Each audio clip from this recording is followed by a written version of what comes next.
Hey, this is Don Walters coming to you from theclinicaltrialsguru.com. Again, that website is theclinicaltrialsguru.com. And the subject today came from someone who's interested in doing a study, but they were concerned about whether or not their files and their information was protected. And the answer to that, yes, it should be.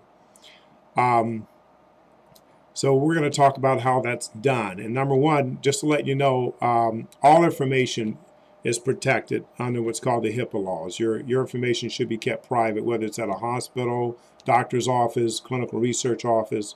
Doesn't matter. Anyone that's working in the healthcare field is bound by the HIPAA laws.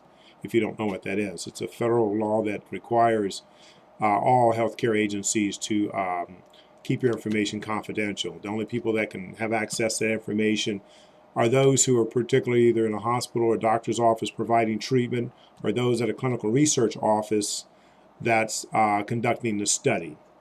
And it's only those individuals that are required or that need to have access to information in order to make that study happen. I guess the scary thing is I was reading an article today on how someone found a whole bunch of patient files in a dumpster behind a hospital.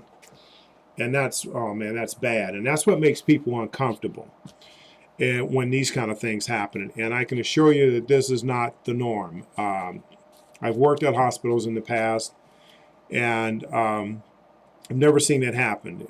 Any old files, if typically, if they're to be gotten rid of, it's usually shredded.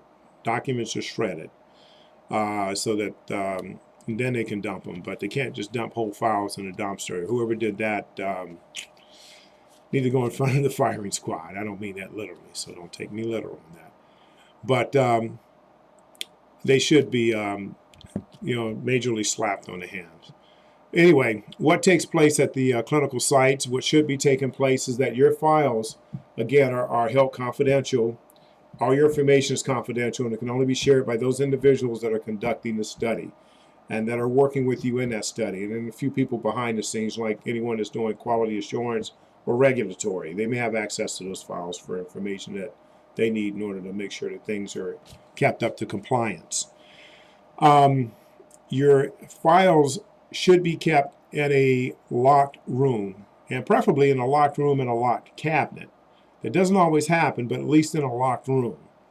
And that way no one can access those files, only the individuals that are required to access those files. So I hope that information helps you out there and makes you a little bit more comfortable about participating in a clinical study. And that's maybe one of the questions you should be asking when you go in. Where are your files kept? Are they kept in a locked room? Or are they kept open? I mean, some places, like doctor's office, you walk in, and a lot of times the files are kept up front at that front desk. Now, of course, then too, they may have it in a cabinet, and preferably that cabinet can be locked and unlocked. And of course, then the doors on the outer perimeters of that medical clinic, the doors can be locked.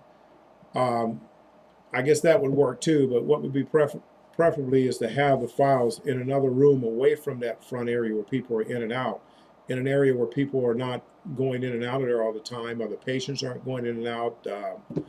Anyone that's not part of the study should not be going into that area. And you can have your files in that location, in a locked room, and preferably, again, in a locked cabinet. And that way you can access the files when you need them, bring them out, do whatever you need to do, and put them back.